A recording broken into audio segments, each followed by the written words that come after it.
Assalamualaikum warahmatullahi wabarakatuh. Salam sejahtera bagi kita semua.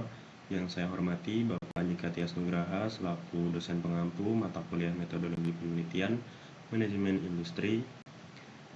Izinkan saya memperkenalkan diri. Nama saya Dimas Lanas dengan NIM 121190080. Di sini izinkan saya untuk melakukan presentasi terkait penelitian yang akan saya lakukan.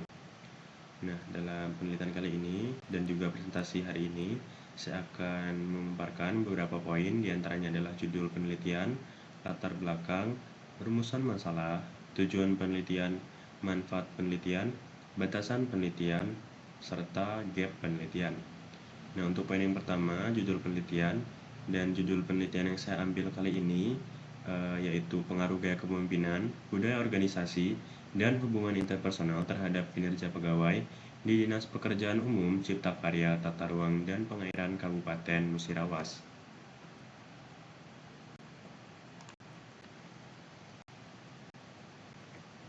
Kemudian untuk poin yang kedua yaitu latar belakang. Di sini latar belakang saya bagi menjadi 3 poin. Yang pertama adalah signifikansi sumber daya manusia dalam organisasi. Kedua, pengaruh gaya kepemimpinan, budaya organisasi, dan hubungan interpersonal terhadap kinerja. Dan yang ketiga adalah kebutuhan meningkatkan sumber daya manusia untuk pencapaian kinerja. Nah, untuk poin yang pertama yaitu signifikansi sumber daya manusia dalam organisasi. Di sini saya mengartikan sumber daya manusia merupakan aset utama bagi keberhasilan suatu bisnis atau organisasi, sehingga kita harus memastikan bahwa setiap karyawan dapat bekerja dengan maksimal untuk mendapatkan hasil yang terbaik. Dan di sini kinerja pegawai juga sangat dipengaruhi oleh berbagai faktor, baik dari internal maupun eksternal.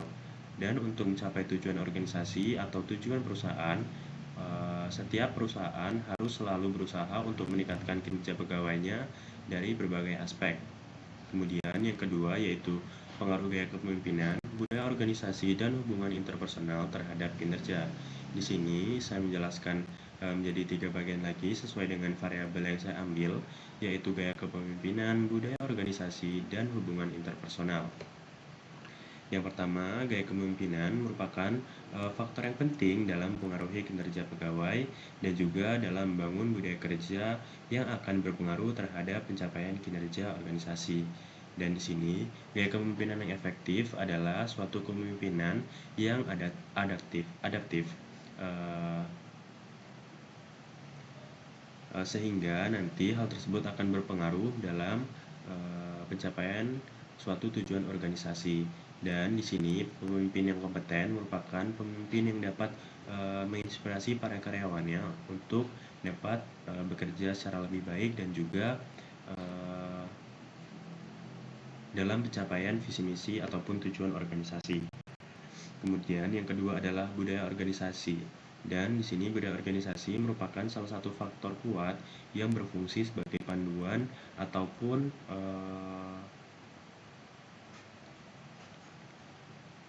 perilaku untuk mencapai tujuan organisasi. Dan budaya organisasi yang baik dapat meningkatkan motivasi para karyawannya. Di satu sisi, budaya organisasi yang baik juga akan berpengaruh terhadap hubungan antar para pegawai, yang di sini akan berkaitan dengan poin yang ketiga yaitu hubungan interpersonal. Dan hubungan interpersonal yang baik dalam suatu lingkungan kerja akan memberikan kenyamanan dan juga efektivitas karyawan dalam bekerja. Di sini hubungan interpersonal merupakan komunikasi antar pegawai maupun pegawai dan juga atasan. Dan di sini dukungan sosial dari rekan kerja akan dapat membantu mengurangi stres kerja dan juga meningkatkan motivasi dalam mencapai kinerja masing-masing pegawai. Dan yang ketiga adalah kebutuhan meningkatkan kualitas sumber daya manusia untuk pencapaian kinerja. Dan dalam hal ini objek yang saya teliti mempunyai visi misi organisasi dalam peningkatan kualitas sumber daya.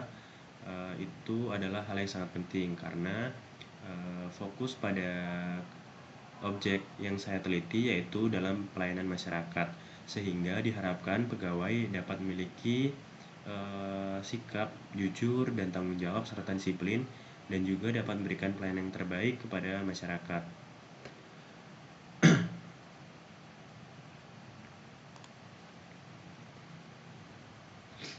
Kemudian untuk poin berikutnya yaitu rumusan masalah, saya bagi menjadi 3. Yang pertama, pengaruh gaya kepemimpinan terhadap kinerja pegawai, dampak budaya organisasi terhadap kinerja pegawai, serta pengaruh hubungan interpersonal terhadap kinerja pegawai. Nah, untuk rumusan pertama sendiri, pengaruh gaya kepemimpinan terhadap kinerja pegawai, yaitu saya mengartikan gaya kepemimpinan sebagai salah satu faktor yang dapat mengaruhi kinerja pegawai seseorang. Nah, seorang pemimpin haruslah dapat menginspirasi dan juga memotivasi karyawan-karyawannya untuk dapat mencapai tujuan organisasi. Dan seorang pemimpin juga harus berfokus pada peningkatan motivasi masing-masing karyawan sehingga dapat memotivasi karyawan untuk mencapai visi misi organisasi. Dan pada penelitian ini saya akan mengeksplorasi mengenai bagaimana gaya kepemimpinan yang diterapkan pada Dinas Pekerjaan Umum, Cipta Karya, Tata Ruang, dan Pengairan di Kabupaten Musirawas, apakah dapat membentuk perilaku karyawan serta dapat mendorong masing-masing karyawan untuk bekerja lebih keras dalam meningkatkan produktivitas dalam mencapai tujuan organisasi. Yang kedua, yaitu dampak budaya organisasi terhadap kinerja. Di sini budaya organisasi merujuk pada suatu nilai-nilai atau norma ataupun perilaku yang berkembang dalam lingkup organisasi. Dan budaya organisasi yang baik dan positif akan menciptakan lingkungan kerja yang mendukung, di mana nantinya para pegawai juga akan merasa dihargai dan juga terlibat dalam pekerjaan mereka. Dan hal ini akan bertujuan untuk meningkatkan kinerja masing-masing pegawai. Dan pada penelitian ini akan mengkaji mengenai bagaimana penerapan budaya organisasi yang ada di lingkungan Dinas Pekerjaan Umum, Cipta Karya, Tata Ruang, dan Pengairan di Kabupaten Musirawas, apakah mengaruhi kinerja pegawai dan juga mendukung motivasi masing-masing pegawai. Dan yang ketiga adalah pengaruh hubungan interpersonal terhadap kinerja. Nah, di sini hubungan interpersonal merupakan suatu interaksi ataupun komunikasi antar pegawai maupun pegawai dengan atasan. Dan hubungan interpersonal yang baik dan juga positif akan saling mendukung dan juga menciptakan lingkungan kerja yang baik. Nah, di sini saya akan meneliti bagaimana kualitas hubungan interpersonal yang terjadi di Dinas Pekerjaan Umum, Cipta Karya, Tata Ruang, dan Pengairan di Kabupaten Musirawas, apakah dapat mempengaruhi kolaborasi tim, penyelesaian konflik, maupun dukungan emosional antar karyawan. Nah, di sini karyawan juga komunikasi interpersonal yang baik akan memberikan dampak yang baik juga terhadap para karyawan maupun manajer yang ada di suatu organisasi. Dan hubungan interpersonal yang baik tidak hanya akan meningkatkan kinerja pegawai, namun hal tersebut juga akan mengurangi tingkat stres dan juga meningkatkan retensi karyawan. Dan diharapkan hubungan interpersonal juga dapat memberikan sinergi yang baik antar para pegawai.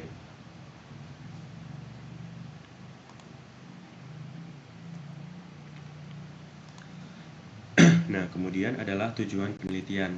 Tujuan penelitian kali ini terdapat 4 tujuan. Yang pertama adalah menganalisis pengaruh gaya kepemimpinan terhadap kinerja pegawai, menganalisis pengaruh budaya organisasi terhadap kinerja pegawai. Yang ketiga adalah menganalisis pengaruh hubungan interpersonal terhadap kinerja pegawai. Dan yang keempat adalah memberikan rekomendasi perbaikan kepada objek penelitian berdasarkan hasil yang telah didapatkan. Nah, ketika penelitian saya sudah didapatkan, hasil penelitian saya sudah didapatkan mengenai pengaruh gaya kepemimpinan budaya organisasi maupun hubungan interpersonal terhadap kinerja pegawai di objek yang saya teliti. Saya akan berikan rekomendasi perbaikan kepada objek penelitian berdasarkan hasil yang telah saya dapatkan. Kemudian yang berikutnya adalah manfaat penelitian. Di sini terbagi menjadi 3, yaitu manfaat bagi keilmuan, manfaat bagi perusahaan, serta manfaat bagi peneliti. Yang pertama adalah manfaat bagi keilmuan, dan di sini penelitian ini diharapkan dapat menjadi referensi untuk penelitian-penelitian berikutnya dalam mengembangkan teori baru atau memperluas penelitian di masa mendatang mengenai peningkatan kinerja karyawan dalam berbagai jenis organisasi ataupun objek-objek yang berbeda. Nah, kemudian manfaat bagi perusahaan. Di sini diharapkan perusahaan yang mana pada penelitian kali ini adalah Dinas Pekerjaan Umum, Cipta Karya, Tata Ruang, dan Pengairan, dapat mengenal faktor-faktor yang dapat mengaruhi kinerja pegawai, sehingga perusahaan nantinya dapat mengidentifikasi permasalahan-permasalahan yang terjadi di lingkungan kerja mereka, serta dapat memberikan penanganan yang tepat untuk dapat meningkatkan kinerja para pegawainya. Dan yang ketiga adalah manfaat bagi peneliti. Diharapkan peneliti dapat menerapkan dan juga mengasah serta meningkatkan keilmuan serta keterampilan yang sudah dimiliki, dan juga dapat menerapkan ilmu tersebut pada objek yang sedang diteliti, sehingga nantinya dapat menyusun strategi dalam peningkatan kinerja pegawai. Berikutnya adalah batasan penelitian. Terdiri dari beberapa hal. Yang pertama adalah objek. Objek pada penelitian kali ini adalah Dinas Pekerjaan Umum, Cipta Karya, Tata Ruang, dan Pengairan di Kabupaten Musirawas, yang mana dinas ini merupakan dinas yang melakukan pelayanan terhadap masyarakat. Dan untuk instrumen sendiri akan menggunakan Google Form, dan metode yang digunakan adalah Structural Equation Modeling Partial Least Square atau SEM-PLS, dan juga menggunakan bantuan software Smart PLS. Kemudian untuk respondennya sendiri terdiri dari 75 responden yang merupakan total pegawai yang bekerja pada Dinas Pekerjaan Umum, Cipta Karya, Tata Ruang, dan Pengairan Kabupaten Musirawas. Kemudian untuk variabel sendiri yang saya pakai yaitu variabel bebas dan variabel terikat, yang mana variabel bebas terdiri dari gaya kepemimpinan, budaya organisasi, dan juga hubungan interpersonal. Sedangkan untuk variabel terikatnya sendiri adalah kinerja pegawai.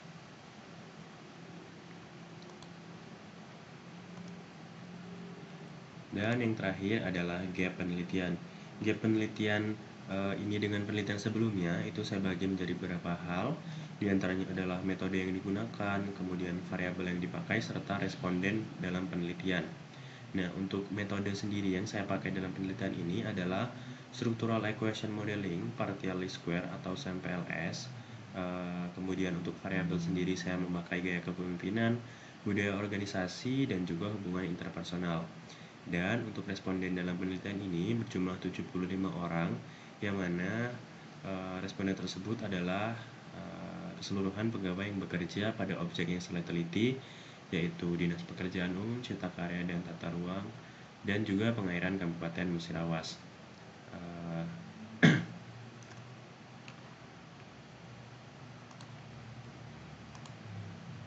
Oke, mungkin sekian pemaparan yang dapat saya sampaikan.